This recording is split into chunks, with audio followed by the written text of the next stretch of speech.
alegria de Jesus, com a alegria do encontro que temos como irmãos em Cristo, como irmãos em Kardec, como irmãos, evidentemente, em Evangelho de Jesus e aqui no ICEB. Nós, Jesus querido, neste instante, queremos te agradecer pela bênção que nos tens prodigalizado em todos os instantes de nossas existências. Agradecemos-te, Jesus, pelo teu Evangelho de luz, pelos teus ensinamentos e exemplos de luz. Nós te agradecemos, Jesus, por todas as bênçãos com que tu tens abençoado os nossos esforços no bem, com que tu tens abençoado os nossos encontros aqui no Instituto de Cultura Espírita do Brasil, o ICEB. Agradecendo-te, Jesus, por Maria, por nossos anjos da guarda, por nossos amigos espirituais queridos.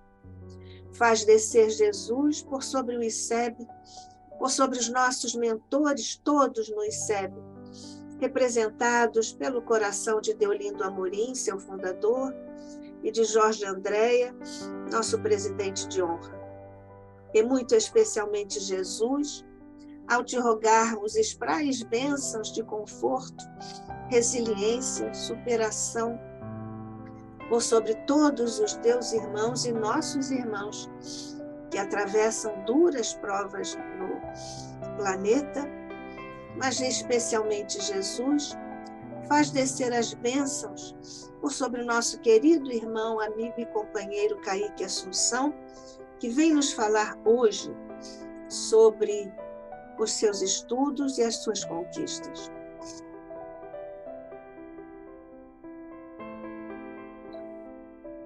Que a tua paz e a tua luz permaneça conosco hoje e sempre. Que assim seja.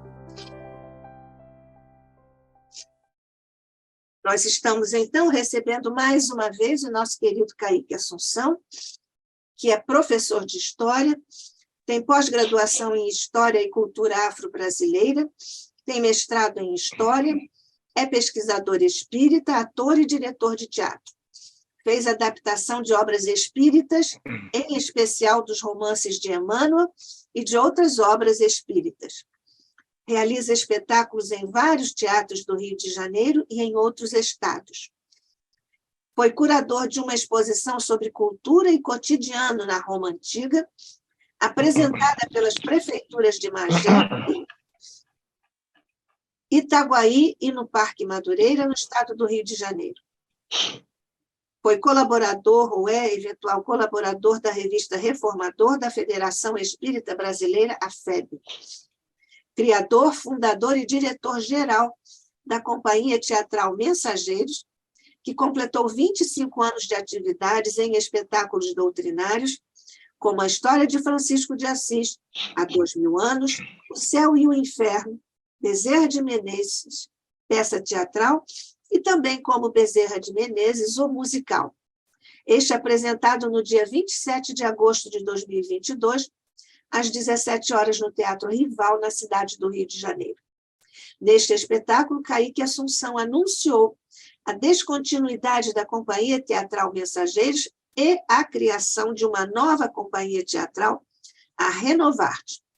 Parabéns à nossa nova companhia teatral e, por consequência, também a todos nós. Nosso companheiro Kaique Assunção vai nos falar hoje sobre o universo romano nos romances épicos de Emmanuel, no desdobramento para hoje, moralidade, religiosidade, concepções de vida e morte. Somos todos ouvidos, ó Kaique.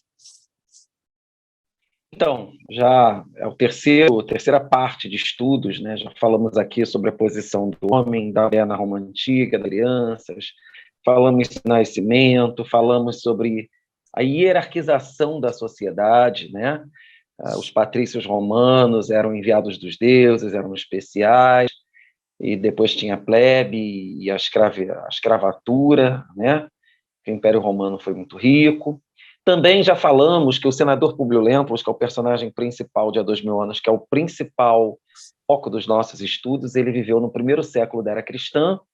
A história começa no ano 31, na época do imperador Tibério, e vai até o ano 79. Então, na verdade, é um resumo da história do primeiro século, que é uma época de muitas transformações. O imperador Augusto fez uma série de reformas a fim de restaurar os costumes morais romanos que estavam se perdendo, e os personagens em questão são frutos dessa reforma moral de Augusto, né? Já falamos sobre isso em outra oportunidade, e também falamos, né, até para a gente já pegar o gancho do nosso estudo, da questão do ponto de vista de Emmanuel ao escrever isso, a obra 2000 anos ao Chico Xavier, na década de 30, né, do século XX, porque para a gente entrar no estudo de hoje, a gente tem que se despir o que é muito natural, da camada judaico-cristã que Emmanuel imprimiu ao há 2000 anos. Né? Claro que eu também já falei sobre isso, que durante muito tempo, séculos, ele foi padre, ele esteve ligado à Igreja Católica. O mundo mudou bastante, né? O mundo de 2000 anos atrás mudou consideravelmente, e é inevitável que ele, enquanto espírito imortal ao longo desses 2 milênios, tenha mudado também suas concepções sobre tudo o que aconteceu na Roma Antiga, né? Então, ele mesmo fala no início que ele tem se esforçado, no prefácio de Há 2000 anos, por adaptar uma história tão antiga ao sabor das expressões do mundo moderno. Então, a gente, na verdade, tem que se despir dessa adaptação que ele fez para entender o que os personagens romanos pensavam, que são coisas que, por mais que ele tenha adaptado a obra a uma linguagem comum, por mais que aquilo ali esteja há 2000 anos, seja descrito sob o ponto de vista judaico-cristão, muito próximo às nossas concepções, espíritas, inclusive, né? É necessário a gente se despir disso tudo e adentrar ao que o romano pensava. Então, daqui e dali, você tem uma linguagem, expressões que remetem a essa ideologia romana antiga. Então, dito isso, a gente precisa fazer uma série de considerações sobre o que era a época. A moral romana, ela era muito diferente da moral, e a concepção de mundo era muito diferente da nossa concepção. É claro que eles foram muito influenciados pelos gregos, mas o romano ele foi influenciado por todos os povos que ele conquistou. Os romanos são dos primeiros a colocar em prática o que a gente chama no século XX, XXI, de globalização. Tá? A gente não pode dizer jamais que a cultura romana era uma parasita da cultura e da religiosidade grega. Isso é muito errado, né? Porque os romanos eles pegavam, quando eles dominavam um povo, tinham um contato, não necessariamente de dominação direta, mas eles absorviam o que aquele povo tinha de melhor a oferecer: tecnologia, religiosidade, concepções de vida, etc. E eles absorviam aquilo e, digamos assim, faziam uma espécie que se chama de antropofagia cultural, né? É uma coisa que é muito falada na Semana de Arte Moderna aqui no Brasil e tal, né? A gente pega esse termo emprestado para entender o que os romanos faziam na época. Então, o que era a cultura romana?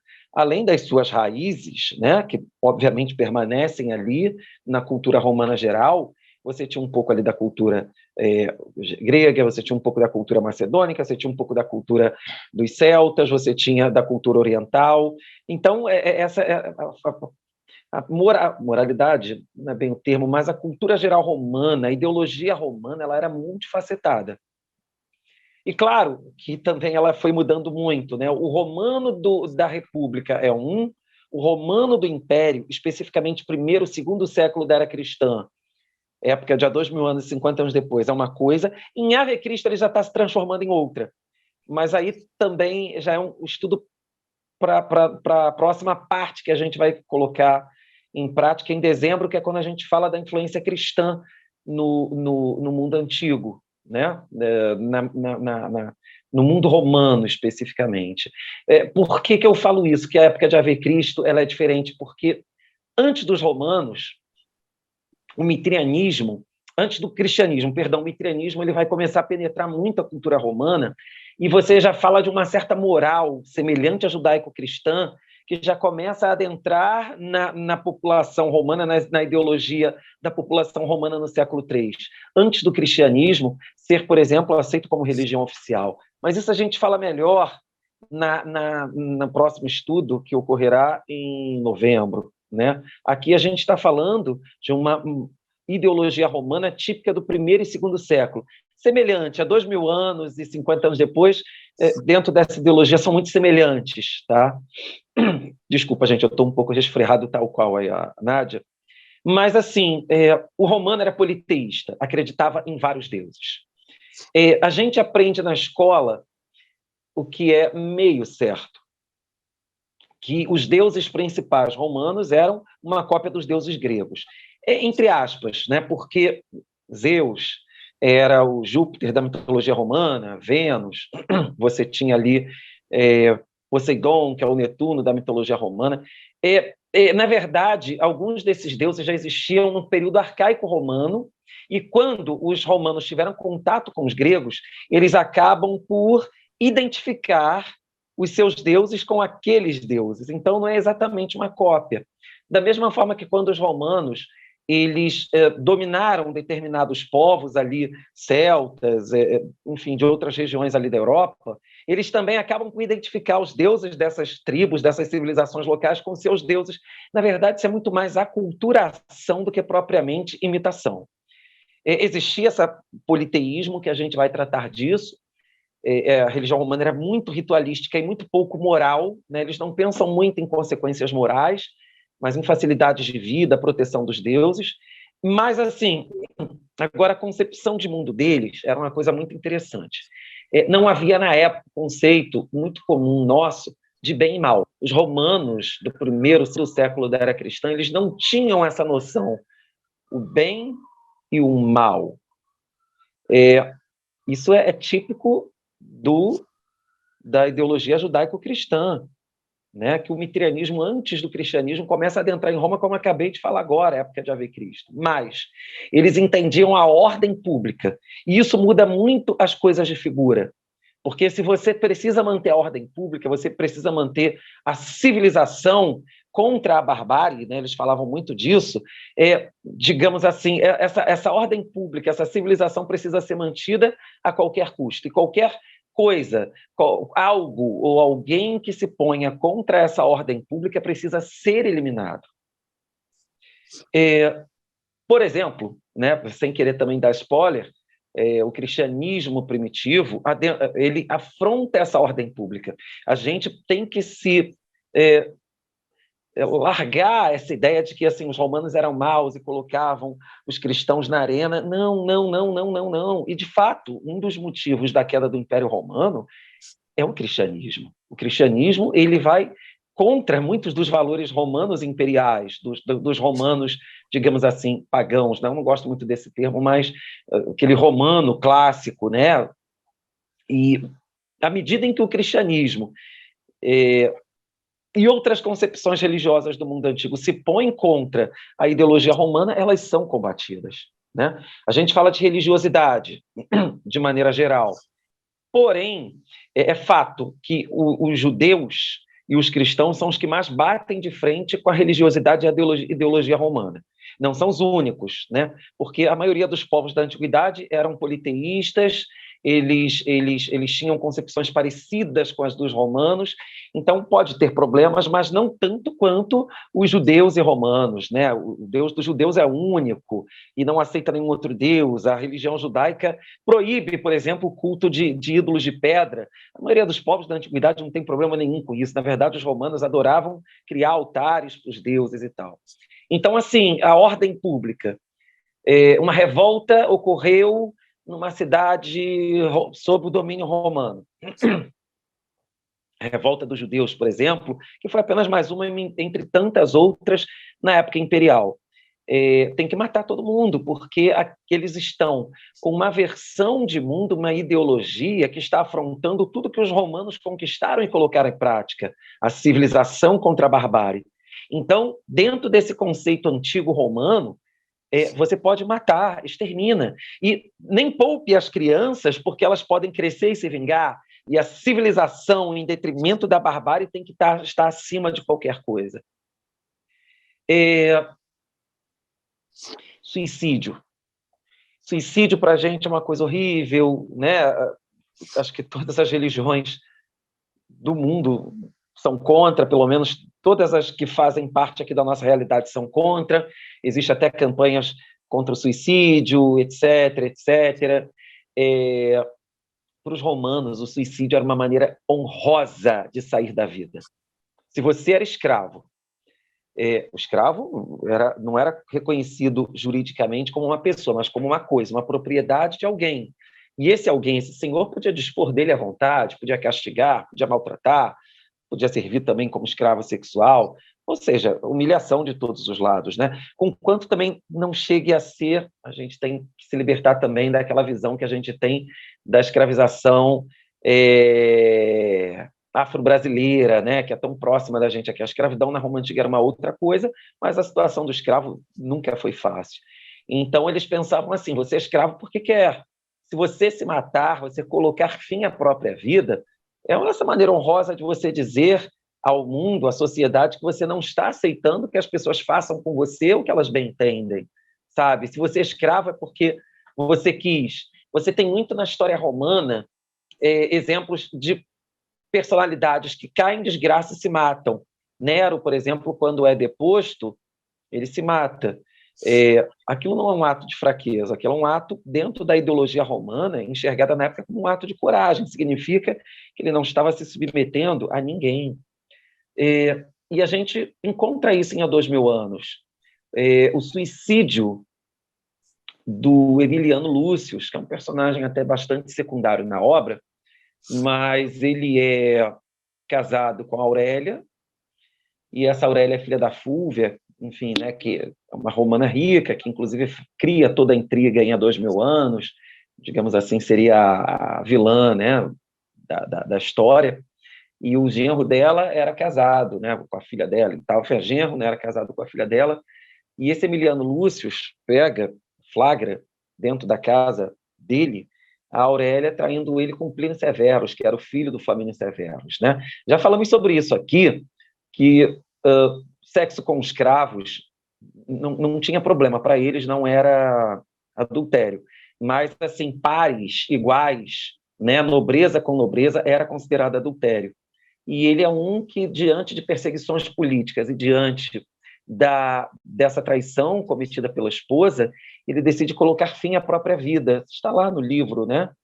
A gente também tem alguns exemplos em 50 anos depois, mas o que aquele personagem fez na época, retratado no livro, foi um ato heróico, dentro daquela, obviamente, concepção romana. E estão percebendo que a coisa é muito mais complexa do que a gente imagina? Sabe? É muito mais complexo as coisas que perpassam por há 2000 anos, que estão ali gotejados e que encontram o seu respaldo na ideologia romana antiga, né? O bem e o mal, adultério era relativizado, suicídio era uma maneira honrosa que você tinha de sair da vida. Agora, você mantém muito essa questão de civilização.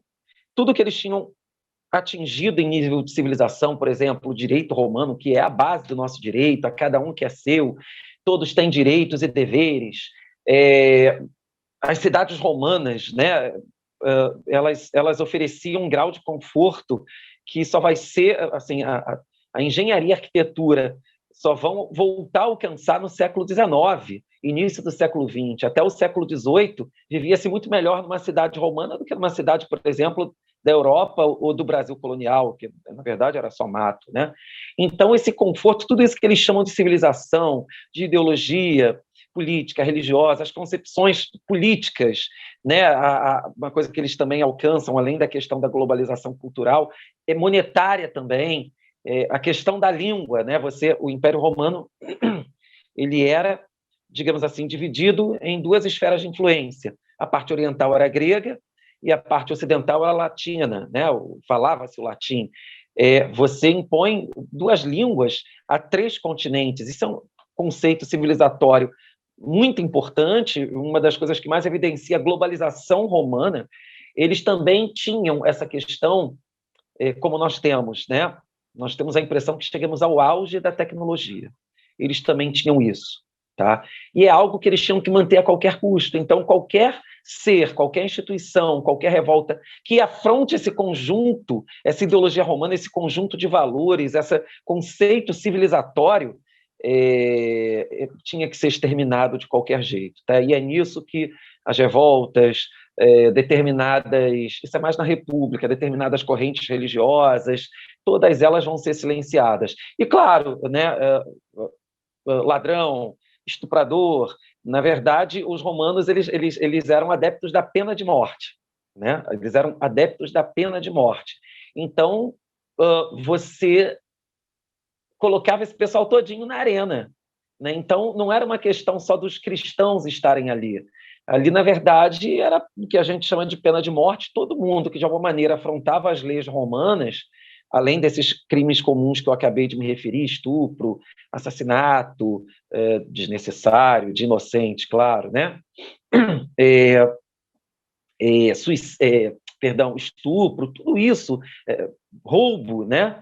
Tudo isso, corrupção política, tudo isso merecia a pena de morte. Tá?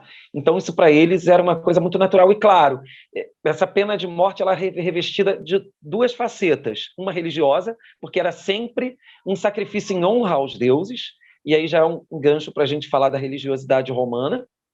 E outra, aquilo dali também estava revestido de um cunho artístico.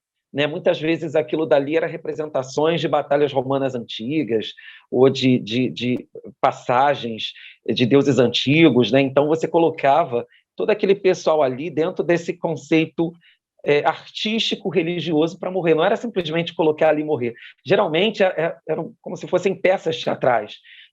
O filme Gladiador, por exemplo, do ano 2000, ele mostra muito bem isso, né? Na primeira batalha que acontece no Coliseu, os gladiadores chegam a Roma, né, que eles estavam no anfiteatro da província, aquilo dali, eles estavam ali para morrer, na arena. Por fim, naquela batalha das bigas, né, acontece até o contrário, eles vencem, né?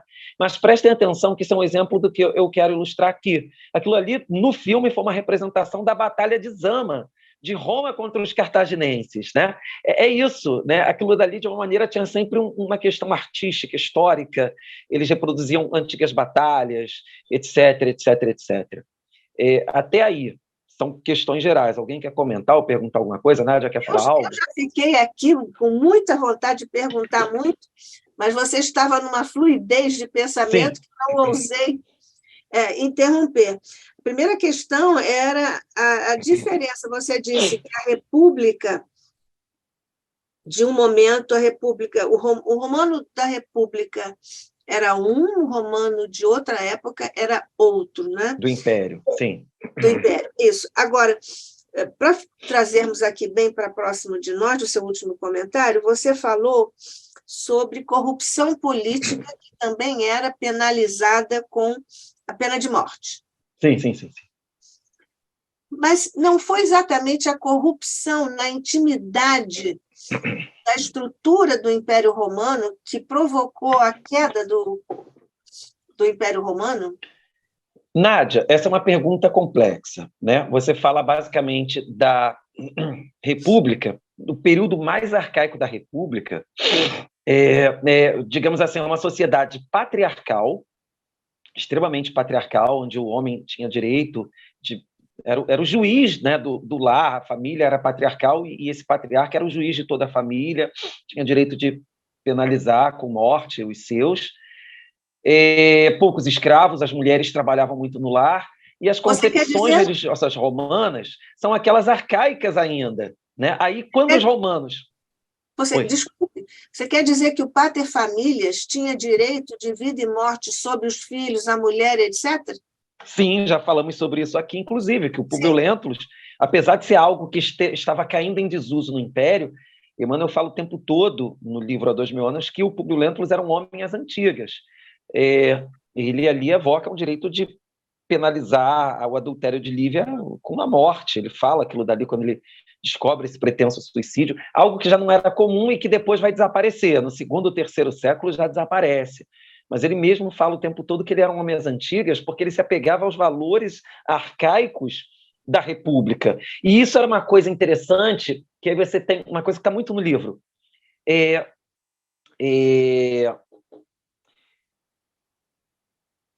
Digamos, como é que eu posso explicar? Os antepassados eram muito cultuados, como, digamos assim, falando em termos espíritas, eram os espíritos protetores da família, né? Então você tinha um altar doméstico em casa, onde você oferecia libação, que se fala, não é sacrifício, não é libação, aos antepassados da família, né?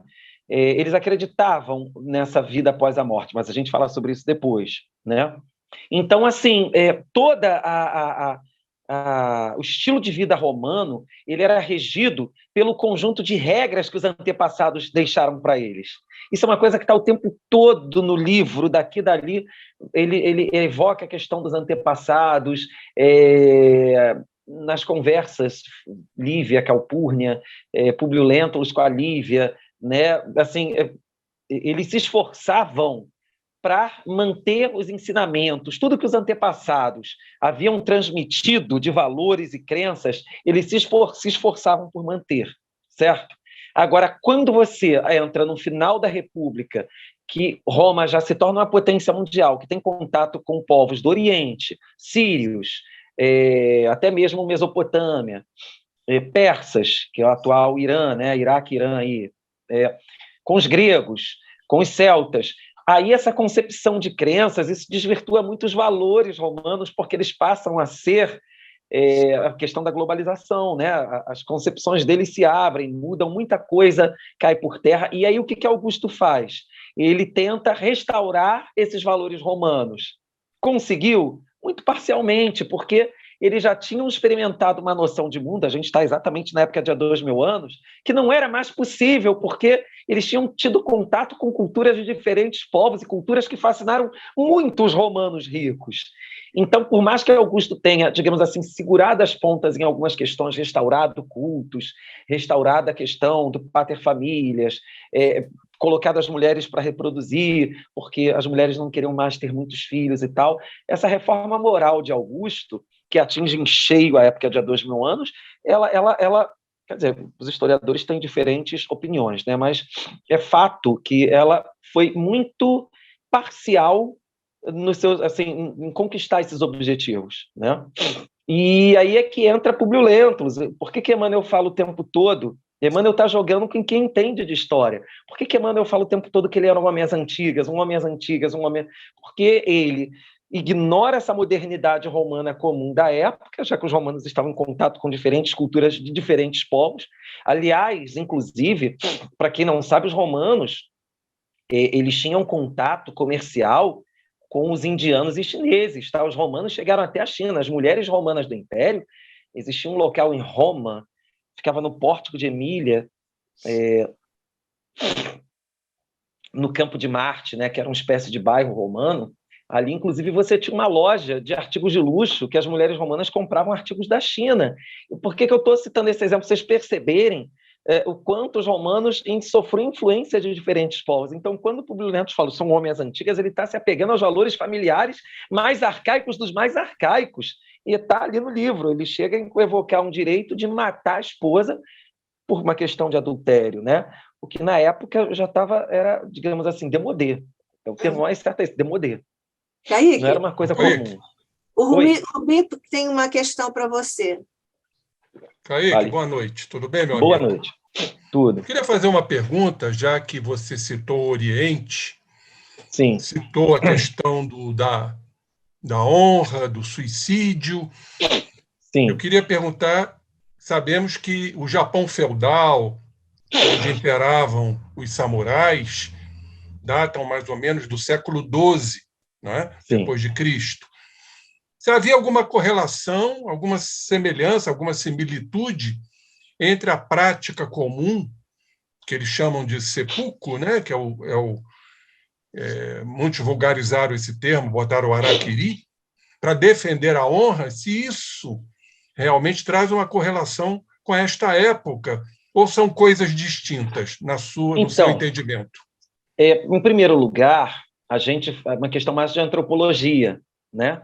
Porque a antropologia ela estuda os costumes dos povos, etc., ao longo dos milênios, né? Então, com certeza, lá na pré-história, nas sociedades primitivas, né, de milênios e milênios atrás, de alguma maneira, nas diferentes sociedades do mundo, talvez levado por movimentos migratórios que a gente ignore e desconheça, o homem, de alguma maneira, dominou e preponderou sobre a mulher, né? Em algum momento, o homem... Isso também, na verdade, vale lembrar que a gente tem civilizações que as mulheres dominavam também. Aí a gente está falando de sociedade pré-histórica, na África mesmo, né? A mulher tem uma preponderância e tal.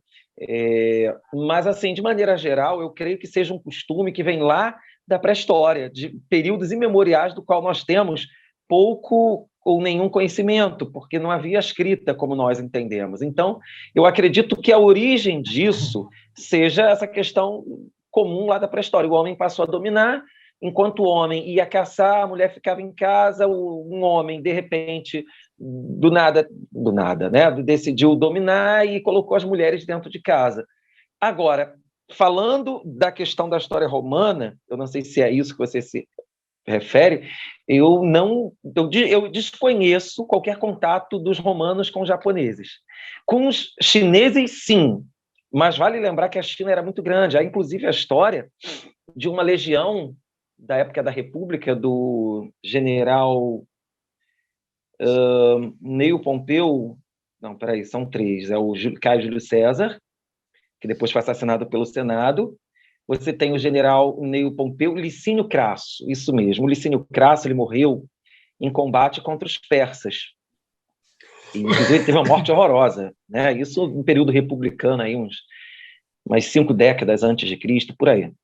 E há uma história de sobreviventes do exército de Licínio Crasso que chegaram até a China e fundaram uma colônia romana na China. E há até um estudo aí de que habitantes dessa determinada localidade chinesa atual sejam descendentes de romanos antigos que se misturaram à população local. Então, eu sei que os romanos chegam até a China, mas o Japão tem um mar, né, entre o Japão, uma ilha, tem um mar entre China e Japão. Então, eu ignoro assim qualquer informação, talvez muito nova, talvez algum estudo, né, porque tem muita coisa na Europa que não chega até aqui e o dia a dia não permite que a gente fique acompanhando as últimas novidades arqueológicas, mas eu ignoro. Agora, curiosidade também, né? Há indícios que levantaram anos atrás que os romanos tenham chegado ao Brasil na antiguidade, né? Mas isso daí ainda é especulativo. Entendeu? Mas, assim, correlação direta, nenhuma mesmo.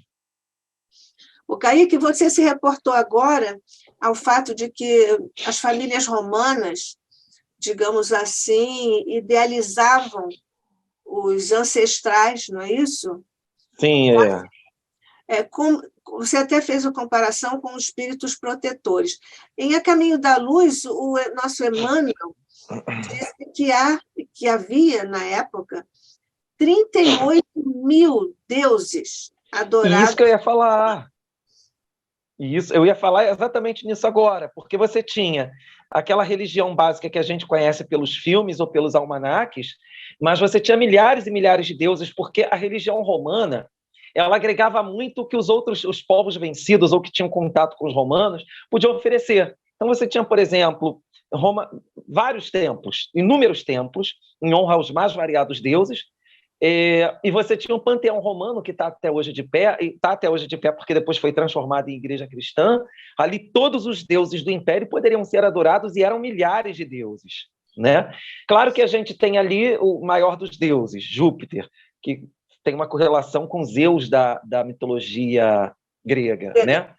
Mas você tem, por exemplo, a Ísis, a deusa do Egito, que era extremamente adorada entre os romanos. Existia um templo de Ísis em Pompeia, que foi destruída pelo vulcão Vesúvio, e você tinha também um templo de Ísis, salvo engano, no campo de Marte, que era esse bairro romano. Você tem depois ali a adoração ao deus Mitra, que é um deus oriental. Você tem adoração ali, mais adiante também, terceiro século, ao deus Baal. Então, eles não tinham muito problema, Nádia. Assim, Deus está agregando alguma coisa, entra aí, vamos adorar. Né? Eles respeitavam todos os deuses, e exatamente isso daí. Eram milhares e milhares e milhares de deuses dentro desse panteão romano. Agora, sim, a religião romana, ela tinha um caráter muito interessante. Primeiro, ritualística. Esses rituais tinham que ser seguidos à risca, porque senão os deuses poderiam se desagradar, mas ela era pouco moral. Hoje, por exemplo, na religião judaico-cristã, falando mais do cristianismo, né, de maneira geral, não nos prendendo exatamente à reforma que o espiritismo traz sobre o cristianismo, né? O cristianismo de maneira geral. Eu não posso roubar ninguém, porque isso vai contra as leis de Deus. Eu não posso matar ninguém ao meu bel prazer, porque isso vai contra as leis de Deus. Existe toda uma questão moral que cerca a religião cristã, né? Isso não era assim na religião romana, eles não tinham esse conceito de moralidade como nós temos. Agora, o que eles tinham dentro da ideologia da época, que é mais predominante na época de há 2000 anos, e depois em Ave Cristo começa a se desfazer, porque já está se preparando ali para o cristianismo, né, aquele espírito cristão moralista, era necessário. O romano, a ideologia romana desse início do Império, te prepara sempre para o necessário. Eu falei sobre isso aqui até no último estudo. Uma coisa que hoje é vista como escandalosa. Jovens, homens de maneira geral, frequentarem casas de prostituição. Não pode, meu Deus, o ambiente e tal. O romano moralista, que seguia a moral romana antiga, ele não tinha problema com isso. Aliás, tem uma história de um moralista romano, Catão, lá da República, que ele encontra um jovem numa casa de prostituição, isso na Roma Antiga, final do período republicano. Ele não vê nada demais. Ele até elogia o homem e tal. E aí, no dia seguinte, ele encontra o homem na mesma casa de prostituição. E depois, de novo, ele fala, calma, não, entende? É tudo a questão do limite. Você não pode comer, você pode comer o que você quiser, você não pode comer demais. Tudo que para eles era demais, que te tornava escravo de um vício e que você não conseguia dominar esse vício, aí eles eram contra.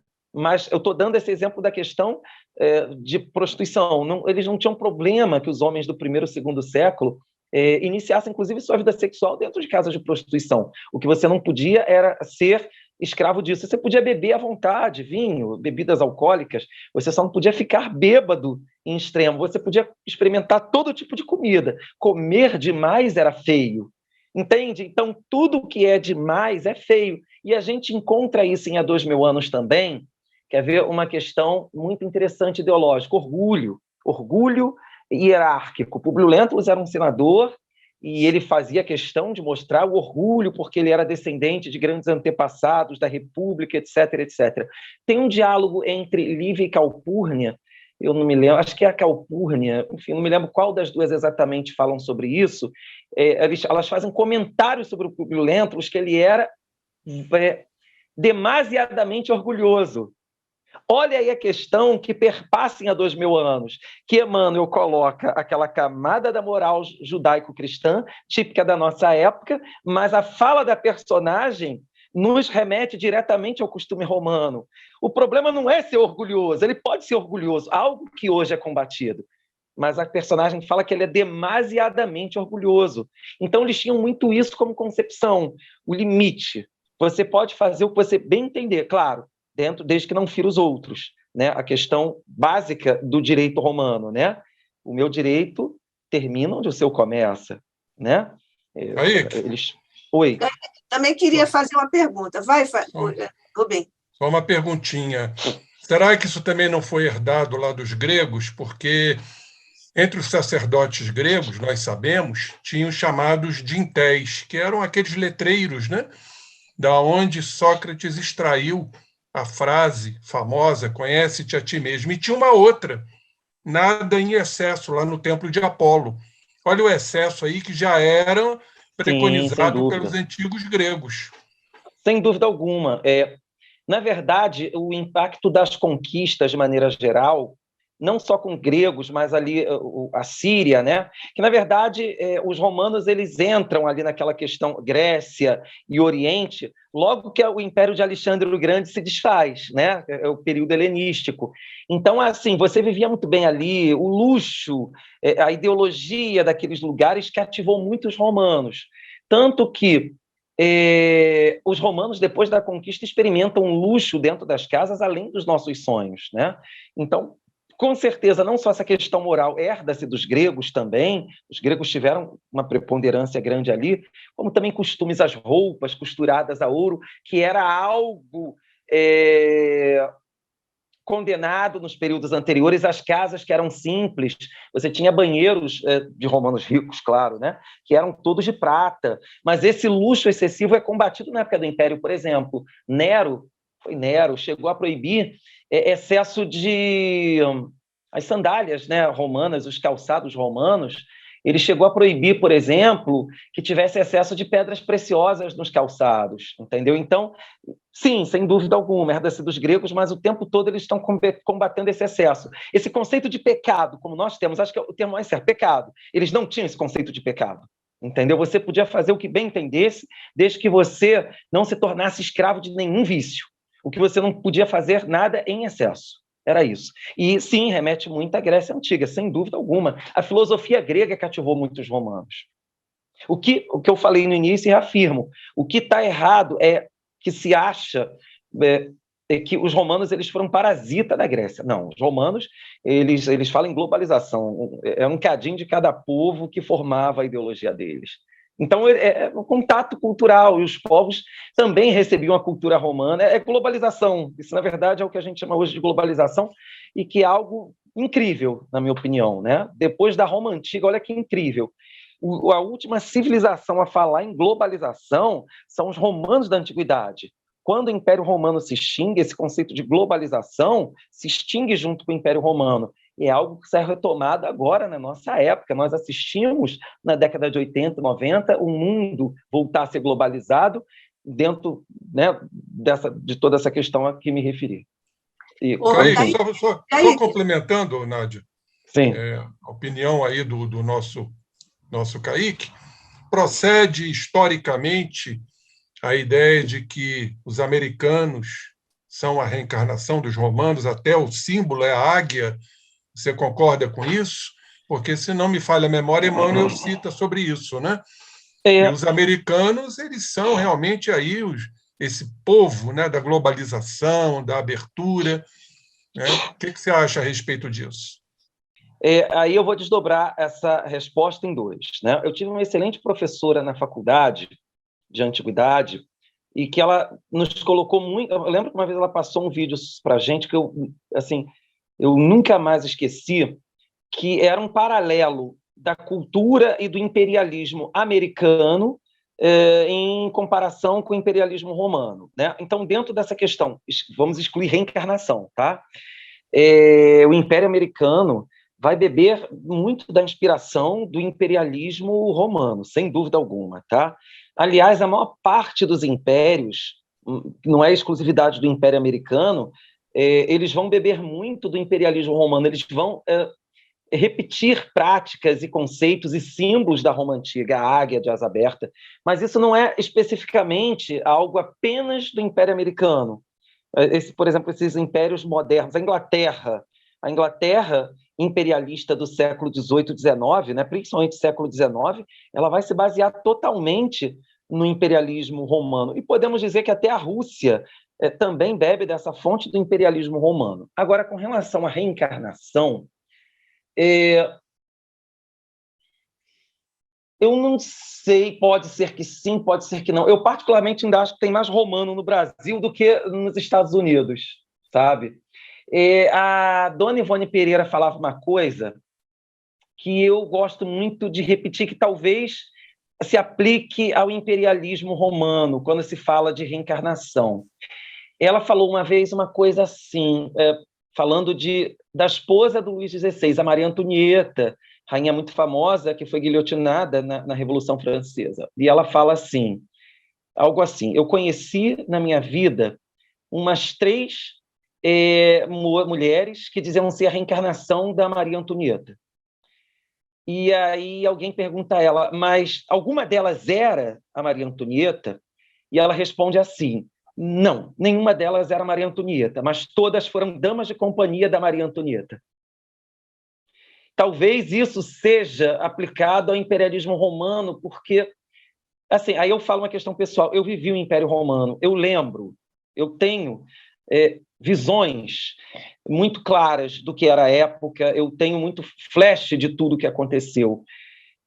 Eu acho que quem viveu aquela época marcante, talvez tenha um outro espírito aí que seja mais teimoso, está cansado, só quer paz, entendeu? Na verdade, eu vou mais nessa vibe. O Gerson foi romano, né? Eu fui romano e eu tive comando. Aí me permitam que eu fale até a questão da Companhia Teatral Mensageiros, porque é um grupo de espíritos endividados que vem lá da Roma Antiga.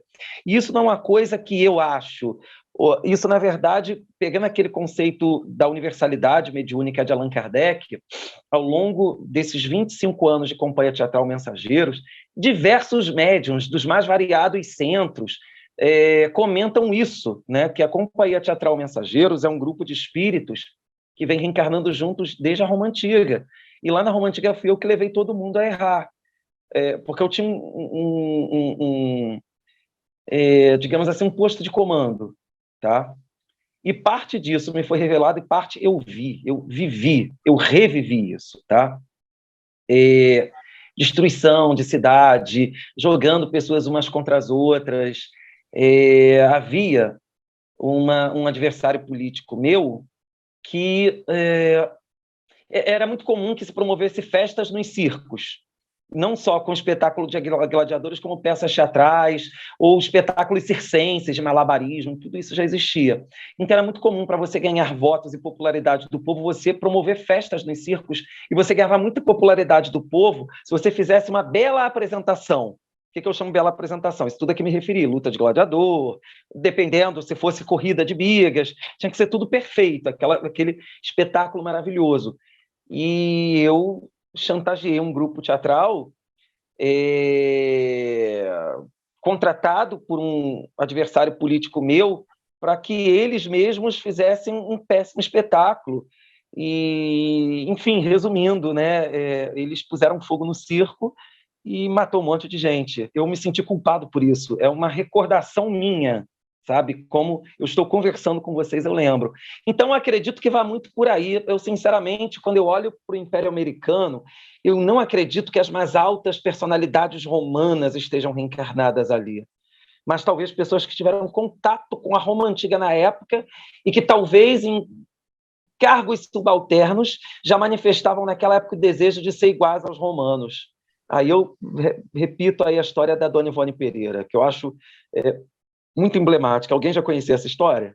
Eu queria voltar àquela questão que você tinha acabado de falar sobre o caso da prostituição. Sim. A prostituição ocorria em casas específicas.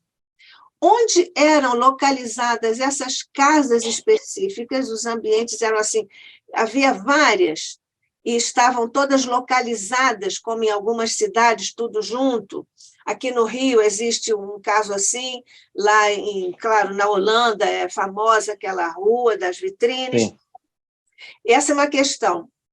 As mulheres que eram ali as profissionais das casas de prostituição, quem eram?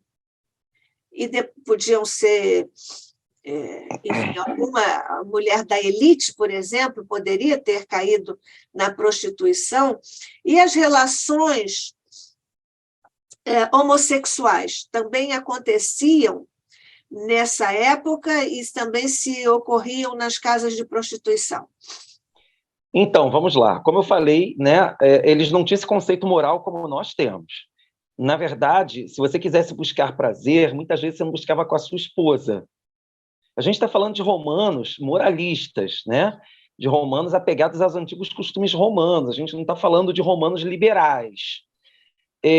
Você tinha casas de prostituição típicas para isso. Em Pompeia, por exemplo, estão muito bem preservadas e são muito visitadas até hoje, né? Nádia, era basicamente a mesma coisa que você vê na atualidade, por exemplo, na Vila Mimosa, no Rio de Janeiro, ou na Praia do Júnior, em Copacabana. Eram bares disfarçados de casa de prostituição. E ali você tinha quartos específicos para os romanos que pudessem pagar, obviamente, frequentar. Isso era frequentado por romanos pobres e ricos, tá? Ricos também frequentavam, enquanto, é claro, os romanos ricos podiam ter as suas escravas sexuais, né? De todo tipo, né? Que não era um grande problema para as esposas da época que um romano possuísse uma escrava. Eu já falei sobre isso, né? Não era um problema. Você fez uma outra pergunta. Quem eram essas mulheres? Sim. E assim, eles não tinham problema com nu, tá? As estátuas romanas, essas mulheres, elas são muito retratadas nas pinturas nuas. Aliás, até deuses gregos e tal. É curioso isso, os romanos não tinham problema nenhum com nu, né? O cristianismo é que nos cobre. Não que eu esteja levantando bandeira de nudez aqui, tá, gente? Pelo amor de Deus, não façam isso. Mas eles não tinham esse problema com a nudez. Agora, tem uma coisa interessante. A mulher casada, mesmo na presença do marido, na relação sexual com o marido, ela não podia expor os seios. Elas estavam, e prostitutas também, elas estavam sempre com um topzinho, né? É uma coisa engraçada isso, né? Essas mulheres, Nádia, eram mulheres que queriam sobreviver, né? Eram mulheres do povo, pobre. Sim, elas constantemente ofereciam os serviços dela em pichações na parede. Pompeia está muito bem preservado, pichações que eu não tenho como reproduzir aqui, mas é anúncio mesmo, como a gente vê anúncio hoje no jornal, só que na época eles faziam nas paredes, né? Eram grafites nas paredes. Agora, você tem uma história que é contada da esposa do imperador Cláudio, época de há 2000 anos. Eu esqueci o nome dela, meu Deus, gente, eu sou péssimo para nomes, mas da Messalina, que dá até, atualmente se tornou até um substantivo aí, né, adjetivo, então, para classificar. A Messalina, ela era imperatriz, aliás, é um dos motivos, inclusive, dela depois ter sido caída em desgraça e ter sido condenada à morte, mas dizia-se, né, que eu acredito particularmente nisso, sim, que à noite ela frequentava os bordéis romanos como prostituta, ela trabalhava como prostituta.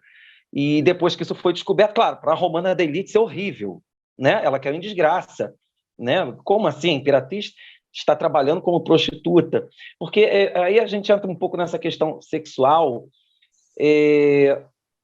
Seja a mulher romana ou o homem romano, eles teriam que ser ativos.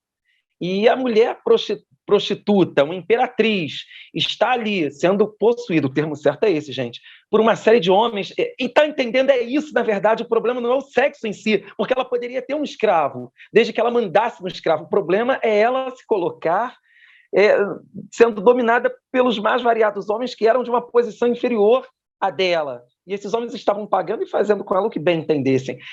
Me fiz entender? É isso. E com relação à homossexualidade, Nádia, existem muitos estudos sobre isso, mas no período mais antigo romano, homossexualidade não era tolerada. Tá? Você tem, por exemplo, na República,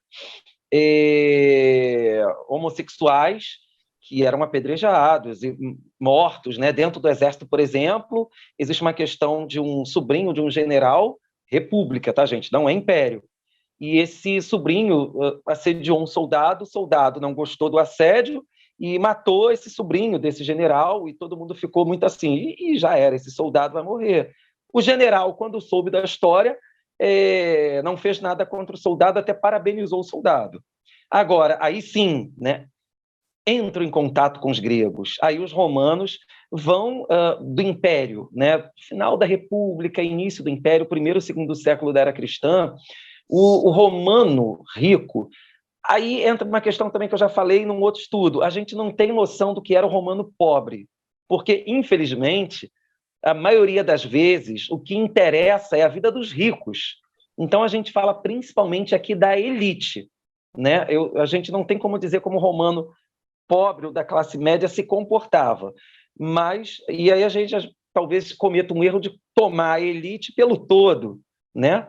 coisas que acontecem na elite que são totalmente contra os nossos costumes, que somos da classe média, né? A gente sabe que isso até hoje é assim.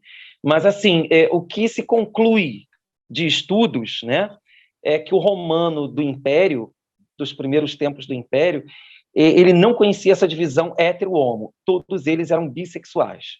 Quer dizer, todos, né? Quase todos. Desde que você não fosse passivo em nada. Entende? Você não podia permitir que ninguém, fosse homem ou mulher, dominasse um senhor romano sexualmente. Isso era desgraça. Então, assim, eles eram bissexuais. Aí eu peço também licença para... Quando você diz assim, no plural, eles eram... Quem eram esses eles? Os romanos, os homens geral, romanos. Tipo geral. Era comum, eles não tinham essa divisão hétero-homo como nós conhecemos.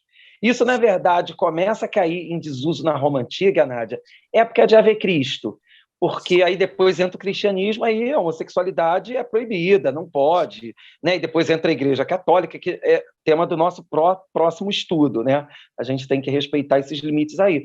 Mas eles não tinham problema com sexo, como talvez muitos de nós na atualidade temos. Falo sexualidade de maneira geral, né? Porque eu acho que é uma coisa que até os espíritos acho que já falam sobre isso, né? O problema não está no sexo. André Luiz, é isso mesmo, corrija se eu estou errado. O sexo entre marido e mulher é muito sublime, não tem nada de errado no sexo. O problema é o que você faz com o sexo desregrado, né? Então, o romano era meio que por aí, só que eles não tinham essa divisão hétero-homo, como nós entendemos, né? E vale lembrar que, certa feita, Arnaldo Rocha, marido de Meimei, que é esse espírito que ditava mensagens ao Chico Xavier. Arnaldo Rocha foi muito companheiro do Chico Xavier na década de 40, 50, né? E ele comenta uma coisa fez parte dessas pesquisas investigativas para esse estudo que eu fiz, né? E é uma coisa que eu já tinha levantado desde a época da Mocidade Espírita, que eu já conhecia de Roma Antiga, eu já queria ser professor, historiador, e eu já me perguntava, porque os romanos eram tão liberais sexualmente, e no livro mostra um moralismo que não condiz com a época.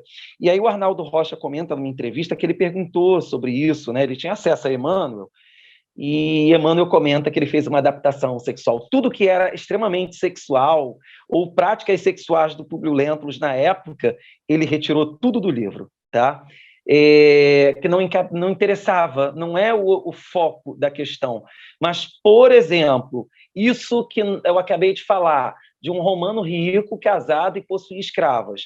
Ele deixou isso muito claro para o Arnaldo Rocha, que era muito comum no casamento dele com a Lívia, ele possuía outras mulheres, que na época não era considerado adultério, e ele retirou da obra há 2000 anos. Os romanos eram muito mais liberais que a gente. Claro que essa questão moral, ela começa no terceiro século, quarto, aí acabei de falar, a Igreja Católica entra, aí a gente até a nossa sociedade. Mas os romanos não tinham prazer, assim, não tinham problema com o prazer sexual, né? Desde que também não fosse desmedido. Você se viciar em sexo era horrível, não podia. Você tinha que, de uma maneira, dominar esses vícios. Respondi a pergunta? Sim, nós já obtivemos aqui as informações necessárias. Obrigada. Você vai falar agora de concepções de vida e morte?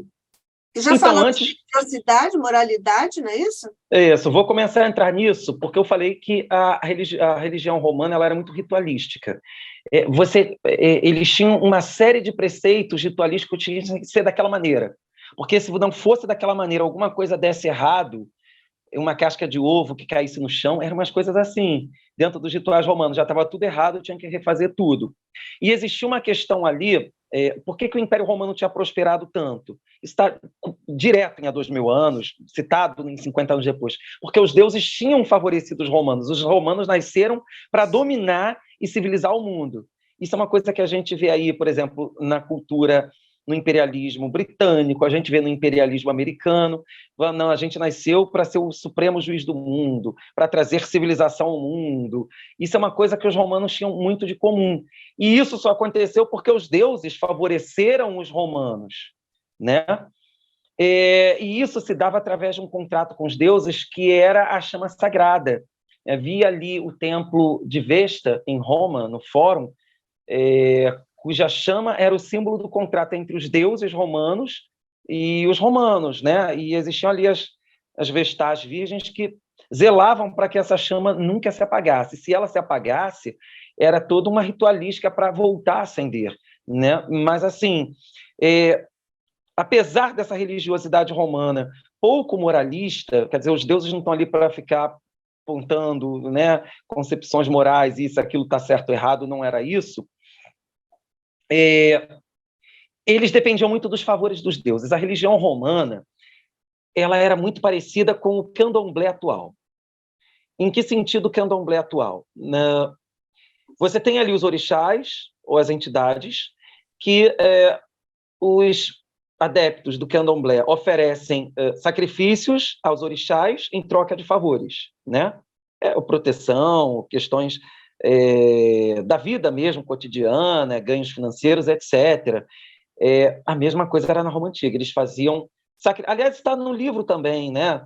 Calpurnia fala para Lívia, você tem que ir no templo de Castor e Pólux para fazer sacrifícios aos deuses, para pedir que a sua filha seja curada, né? Isso o tempo todo está ali, os deuses, essa proteção dos deuses, o sacrifício em honra aos deuses está o tempo todo em há 2000 anos, sabe? E você tinha ali dentro do altar doméstico, você tinha, uma coisa que é muito evocada em há 2000 anos, os manes, os lares e os pênates, que eram deuses protetores da família. E esses deuses protetores, os lares, sim, eles eram os antepassados da família, que de alguma maneira estavam ali para, de alguma maneira, auxiliar a família, trazer proteção à família, etc, etc, etc. Eles também acreditavam em vida, quer dizer, aí é um pouco complicado, vida após a morte, né? Você tem uma série de crenças romanas, mas o romano do início do Império é um romano cético e muito ateu. Então, você tem ali, entre os romanos, a gente pode dizer, pega o emprestado da religiosidade grega. Você tem ali duas correntes filosóficas predominantes. Uma é o epicurismo e outra o estoicismo, que, em termos gerais, o epicurismo eram os ateus, né? Vamos viver o prazer aqui agora, a vida acaba e não tem nada após a morte, ponto final. E você tinha os estoicos, que, aliás, algumas das concepções estoicas fazem lembrar muitas concepções espíritas, sabe? Reflexão, algo após a morte, etc, etc, etc. Agora, sim, para os romanos, não era incomum que eles acreditassem em vida após a morte, né? Eles também pegam isso muito emprestado dos gregos, né? Do barqueiro, Aqueronte, vão para o submundo e vão ser julgados pelos deuses, etc, etc. Né? Claro, você tem os romanos ateus, que não acreditam em nada disso, e você tem os romanos que acreditam em espiritualidade, ou seja, eles acreditam em vida após a morte. E, como eu acabei de falar, é muito comum, assim, praticamente idêntico ao que os deuses gregos acreditavam nisso, o submundo, para os que tinham sido, entre aspas, maus, né, que tinham feito muita desgraça, não tinham feito nada de bom dentro desse contexto de civilização, e você tinha um lugar junto aos deuses para os que tinham sido justos, né? E aí você tem isso em há 2000 anos muito nítido. Dois personagens são um arquétipo dessa vida após a morte romana. Um deles é o Flamínio Severus, amigo, senador, amigo do Públio Lentulus. E outro é a Fúvia. Tá? Eles acreditavam num tribunal dos deuses. E esse tribunal dos deuses ia julgar as suas atitudes em vida. E os romanos, de alguma maneira, quando eles percebiam que o fim estava próximo, como acontece psicologicamente a qualquer um de nós, a gente começa a se preocupar com o que vai encontrar após a morte. A gente começa a se preocupar se vamos ter uma boa recepção ou não, vamos encontrar inimigos, vamos estar em desgraça ou vamos estar bem acolhidos, né, pelos que nos precederam no túmulo. Era a mesma coisa. Então, assim, eles temiam muito, como eu acabei de falar, esse tribunal dos deuses. O Flamínio Severus, doente, está lá em há 2000 anos, uma fala mais ou menos assim: eu sinto a consciência tranquila desta vez. Ele fala muito nítido isso, né? Que ele vai comparecer ao tribunal dos deuses e que naquela vida, naquela encarnação, como Flamínio Severus, ele não vê nenhum problema que desabone ele diante do tribunal dos deuses. Agora, você tinha um contrário. Você tinha também aquele romano que levou uma vida condenável, de luxúria, de exageros, dentro da concepção romana, e que, quando ele chegava ao final da vida, ele sabia que ele não ia ser bem recebido na vida após morte, né? E você tem muito nítida ali a questão da Fúvia. A Fúvia, ela enlouquece, e a fala dela é muito forte, assim, é o típico romano da época que está se vendo numa posição muito crítica ao chegar após a morte, né? Alguma coisa assim, quem se apiedará de mim se houver uma claridade espiritual após as cinzas do túmulo? Fui esposa infiel e mãe desnaturada, o Olimpo de Júpiter é uma mentira necessária ao Estado, somos uma caveira enfeitada na terra com um punhado de pó. E ela vê espíritos, claro, que a gente chama de espíritos obsessores, né?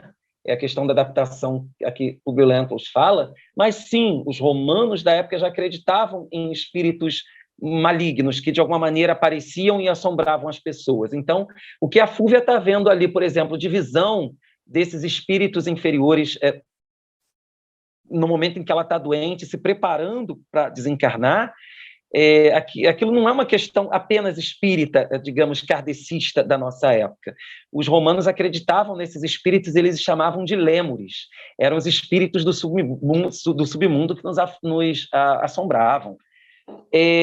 Então, sim, parte desses romanos acreditavam em vida após a morte. Eu particularmente acho que essa é a crença do Publio Lentulus, né? Aí a gente pode falar do cristianismo, mas aí já deixando para o próximo, digamos assim, estudo. O cristianismo de Lívia. Como é que Lívia entendeu o cristianismo diante de toda a religiosidade romana que ela carregava, né? Mas aí, enfim, aí a gente já vai avançar demais dos nossos estudos e é tema para a próxima semana. Outra coisa também que está muito clara no livro, também religiosidade grega pura, isso está tanto em há 2000 anos quanto em 50 anos depois, tá? Você tem expressões assim muito claras de que os romanos eles acreditavam em destino. Acho que eram as parcas, né, que teciam as teias. Alguém aí gosta? Eu particularmente não curto muito a filosofia grega. É incrível, mas é. Mas, assim, eram as parcas que teciam, através de teias, os destinos dos homens, né? Sim, não eram sim. as parcas? Sim, eram. Os romanos acreditavam nisso. Eles achavam que essas divindades elas já traçavam o nosso destino. Isso está muito nítido em há 2000 anos, o destino, quando Lívia morre numa arena, o Publio Lentulus reconsiderando os deuses e se perguntando por que ele não cita as parcas em si, né? Mas, assim, ele falando que esse destino que foi armado para ele diante pelos deuses, pelas divindades, que fica muito nítida essa concepção nas entrelinhas de que Publio Lentulus acreditava que as parcas haviam tecido aquele destino cruel para ele. Claro, a gente fala de Publio Lentulus, aquele romano de 2000 anos atrás.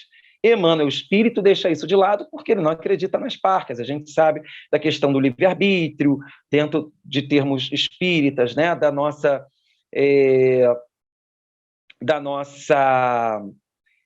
compromisso reencarnatório, que a gente faz um planejamento e pode seguir ou não, mas assim isso fica muito claro no livro, que é o destino, né? Assim, a teia do destino fez tudo isso contra mim. Isso também está um pouco em 50 anos depois também, que também termina em desgraça. Aliás, todos os romances de Emmanuel terminam em desgraça, né? Mas, assim, os 50 anos depois e há 2000 anos está muito claro essa questão das divindades tecendo as teias do destino para eles, né? É muito nítido, você percebe ali nas entrelinhas que eles acreditavam nisso, sabe? E, claro, Emmanuel reveste isso dentro de uma questão judaico-cristã e espírita. Mas se você observar bem nas entrelinhas os termos, sabe? O conjunto de crenças familiares, as tramas do destino, está tudo ali há 2000 anos. Agora, a gente fala de vida após a morte, mas e reencarnação? Então, antes da gente entrar na questão da reencarnação, eles acreditavam em vida após a morte, eles acreditavam que, de uma maneira, os mortos, tanto os espíritos inferiores, que eles chamavam de lêmures, quanto dos antepassados ou dos deuses, se manifestavam diante de nós, e eles acreditavam que eles podiam prever o futuro. Né? É uma coisa que está há 2.000 anos e 50 anos depois era muito comum. Né? Eles importam muito da Grécia, da Roma Antiga, a questão de adivinhos, né? Que a gente sabe que eram médiums. Isso está há 2.000 anos. A Fúvia e a Aurélia vão procurar uma determinada figura que era médium, o Saúde de Horas também procura. Aquilo era muito comum na Roma Antiga. Em 50 anos depois também. A gente sabe que são médiums, né? Mas dentro do espírito da época eram feiticeiros que, de alguma maneira, faziam rituais ali romanos, né? Não era simplesmente se concentrar e ver, ser cercado de uma série de ritualística, por exemplo, o sacrifício de animais, ver nas entranhas dos animais, o futuro. É semelhante ao que acontece aí quando a gente tem jogos, né, gente, de búzios, dessas coisas, algo assim. Né? Era cercado de uma série de ritualísticas, de ritualismo, mas era muito comum que os romanos eles fossem procurar esses adivinhos para saber o futuro. Tá? Isso era muito comum. E eles também acreditavam, uma coisa que está muito no livro, também os sonhos. O Há 2.000 anos começa com um sonho. Publio Lentulus teve um sonho que os deuses revelam a ele nesse sonho para ele se preparar que a vida dele vai mudar radicalmente e que ele vai ter que tomar uma decisão de vida. A esposa de Pilatos, a Cláudia, apesar de ser uma passagem que está há 2.000 anos, também é uma passagem aí evangélica, né? E ela sonha na noite anterior aí ao julgamento de Jesus que Pilatos não deveria se intrometer naquela questão do julgamento de Jesus, que isso ia trazer desgraça. Em 50 anos depois, você também tem Célia sonhando, né? E através desses sonhos eles têm revelações. Então, é muito curioso isso também, porque para os romanos da época, o sonho era uma maneira que os deuses ou as divindades tinham de se comunicar conosco e nos trazer revelações sobre o passado e futuro. Não só você ir lá no oráculo, e o oráculo começava a falar as coisas. O sonho para os romanos tinha um revestimento todo especial. Isso é uma coisa também que está muito comum há 2.000 anos. Né? Repito, começa com sonho. Agora, a questão da reencarnação. A gente pode falar de reencarnação no cristianismo, que isso, claro, obviamente, por questões óbvias, vai ficar para o próximo estudo, que a gente vai se debruçar sobre o cristianismo. Como o cristianismo ele adentra ali nos romances de Emmanuel, e como o cristianismo ele acaba por destruir, né, a ideologia romana. E a gente fala de reencarnação no meio romano. Os gregos acreditavam em reencarnação. Os egípcios acreditavam em reencarnação. Outros povos da antiguidade acreditavam em reencarnação. Nunca foi oficial, dentro de toda a religiosidade romana, a ideia da reencarnação. O que eu quero dizer com isso? Uns acreditavam e outros não. Existia um amigo de Cícero, que era um senador, Cícero, grande orador romano, da época da República, que ele era reencarnacionista. Há indícios de que Júlio César era reencarnacionista. Há uma história dele que ele chora diante do túmulo de Alexandre o Grande e ele achava que ele era Alexandre o Grande reencarnado. Você tem muito... sim, né? Você tem, por exemplo, aí livros, deixa eu pegar aqui o nome do livro, que foram publicados na época do Império Romano, né? E que falam nitidamente em reencarnação. Deixa eu achar aqui, depois vocês podem fazer o corte, quando for fazer o... Eu gostaria de ler, e aí é muito assunto aqui. Questão também, né? Juvenal. Juvenal, ele foi um autor romano, né? A gente vê ali uma mulher do povo consultar um adivinho para saber se deveria deixar para o seu taberneiro determinadas roupas que ela usava.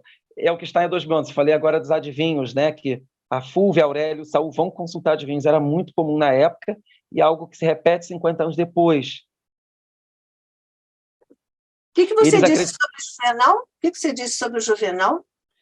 que o Juvenal, né, que é um autor romano da época da Roma Antiga, ele comenta de uma mulher do povo. Não. Ela não. Mas ele só relata. Só relata que a mulher se volta para um adivinho, um médium, para saber o futuro, né, para pegar determinados conselhos. Isso era muito comum na época, e eu só ilustrei o exemplo do Juvenal aqui en passant. Aqui. Esse daqui é do Mário Curti Giordani, História da Roma Antiga. Os egípcios dizem que Ceres e Baco possuem um poder soberano nos infernos. Foi também esse o povo primeiro a afirmar que a alma do homem é imortal e que, morto o corpo, transmigra sempre para de qualquer animal. E depois de haver passado assim, sucessivamente, por todas as espécies de animais terrestres, aquáticos e voláteis, torna a entrar no corpo de homem, realizando-se essas diferentes transmigrações no espaço de 3.000 anos. E alguns gregos endossam essa opinião. Isso, na verdade, ele está citando Heródoto, que é o pai da história. Tá? A gente fala de metempsicose, que dentro da questão espírita a gente sabe que não é possível, né? Um homem reencarnar num corpo de animal. Aqui tem Platão, por exemplo, ó, devereis. À medida que chegavam, as almas se dispuseram diante de Láquesis. Um hierofonte tomou então da palavra e anunciou às almas que uma nova carreira os aguardava na vida terrestre e queriam entrar em um corpo mortal. Isso daqui é Sócrates, tá, gente? Aqui, Platão, depois de haverem recebido o que mereciam e de terem lá permanecido na vida após a morte, durante o tempo conveniente, outro guia os reconduz para cá, através de muitos e demorados períodos de tempo. Sim, gente, reencarnando. Então, esse amigo, né, do Cícero é um senador chamado Públio Nigídio Fígulo. Ele era reencarnacionista, né? Deixa eu ler aqui. Aqui, olha que citação interessante que Plutarco faz. Plutarco é autor romano, tá, gente? É